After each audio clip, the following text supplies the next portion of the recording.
ဒီမှာလေကြာများကြာနေမလားမသိဘူးဆရာဝန်တွေကတရမှာတစ်ခါလောက်ပဲလှည့်ရဆိုတော့အဆင်ပြေပါမလားမသိဘူး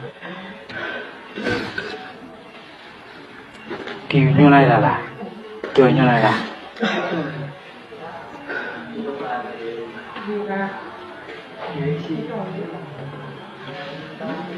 ရှင်တွေ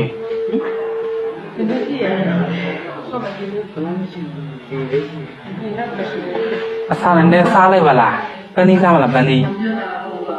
ပန်းတို့စားမလားပန်းတို့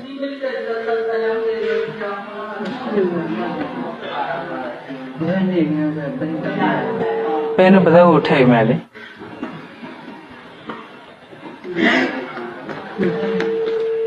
လက်ဖက်နေရင်တော့ဘုရှိရနိုင်တယ်ဖုံးကြည့်မလားဖုံး